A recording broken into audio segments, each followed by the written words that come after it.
Hey, um, welcome back, everybody. I'm not seeing you guys, but if I was there, I'd be saying it's good to see you guys. I missed you. I'm getting a lot of questions about character development. So one of the things that I wanted to talk about was, okay, character development. Here's what's going on when we're talking about character development. What are the subtle things that the narrator is telling us in the story about the character or about the way somebody feels or about is this person a weak person and then later on in the novel they become strong? Are they a nice person and later on in the novel they become mean, or vice versa, like Ebenezer Scrooge? Okay, Ebenezer Scrooge was a horrible person in the beginning of the story, and then he became a very nice person at the end of the story. So what exactly is going on? What are those little subtle details that they give us?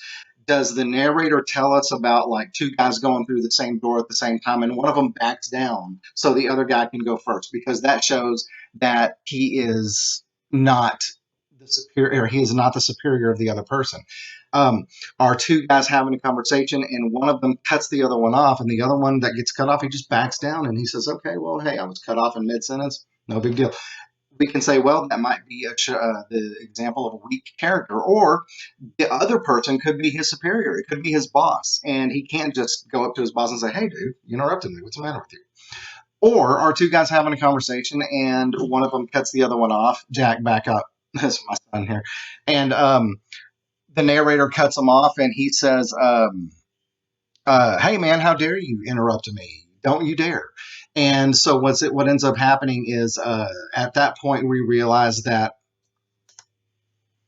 that person that they're both equals, and he's talking to the other person and the other person cuts him off and he's like, how dare you interrupt me? Anyway, so these are this little bitty subtle things that we can start to realize. Okay, the authors are not going to tell us every step of the way, hey, this person's changing, hey, this person was a nice guy, now he's mad. Okay, he's not going to do that for us. We have to go beyond that. So I wanted to show you a very quick example. Okay, so if you'll take a look at uh, this right here. Okay, it says, this is Jim at bat, and it says, the boy cannot hit the baseball to his satisfaction. Though he makes contact almost every time he swings the bat, he does not strike the mighty blow he sees in his mind. So what I wrote up here is that, okay, so right away, we can see that the boy has high expectations. He wants to be a home run hitter, but he isn't. Okay, so right away, we have this idea. Okay, here's a kid who really wants to be a good baseball player. Uncle Zeno pitches. He tracks the ball into the grass every time the boy hits it and retrieves it without complaint from its new hiding place. He blames himself for the boy's lack of success. Okay, so what this does is this automatically tells us that Uncle Zeno is a very nice guy. He's very encouraging. He loves his nephew. He's out there helping his nephew, who is not a good baseball player, practice baseball. He takes responsibility for the lack of nephew's ability to play good baseball. And then we really get a good idea of Uncle Karan and Uncle Al, because they're out in the field and it says at improbably optimistic distances. Remember, this kid can't hit a baseball very well. And these guys are way out in the outfield, knowing that they're never going to see any action, but they're going to go ahead and stand out there because that's what they want. That's what the nephew wants. The nephew wants to be a good home run hitter, and they're going to be there and be encouraging and help. And it says they shout encouragement each time the boy swings the bat. Each time. Okay, I would be out there going, "Oh my gosh, when is this going to be over? I got things to do." Oh, stupid nephew! It would just hit the ball for once. But no, these guys are like they shout encouragement each time the boy swings the bat. And then it says they do not creep closer because it would make the boy feel bad. Remember, the kid can't hit the ball very far.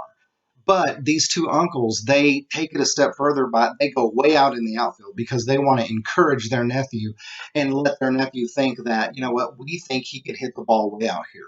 We're going to encourage him. It's not going to be a bit of fun for us because we're going to sit out here doing absolutely nothing. But this kid, he's going to think that we think he can hit it that far. This is all character development, okay? Now, later on in the story, if we were to find out that Uncle Karan and Uncle Al, 3 or 4 practices later, decide they just stop showing up, then yeah, we're going to see that, that's character development. At first, they were very encouraging of their nephew, but they got tired of it. Their encouragement only goes so far. Or does Uncle Zeno, every time he retrieves the ball from a new hiding place, does he really start complaining? Is he really like losing his patience with his nephew and saying, darn it, why can't you hit this ball any further? What's wrong with you? Keep your eye on the ball. He would literally be like the person that I am. Okay, like I would not be able to handle that.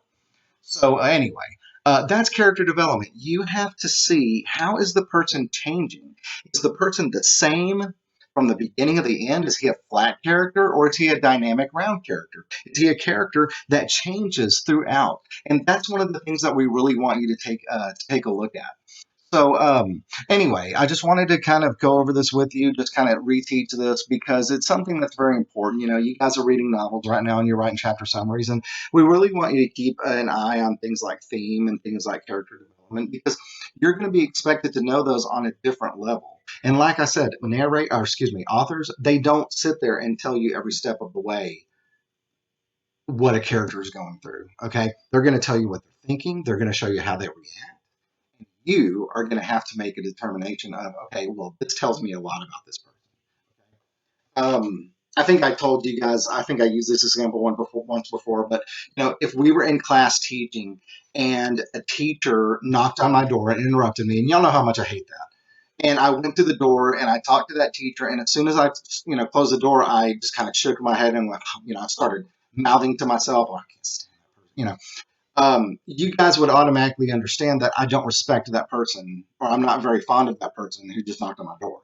But if Dr. Moore or Mr. Kidd knock on my door and I'm very inviting to them, obviously you can kind of tell that, okay, well, they're his boss, number one, and he likes them.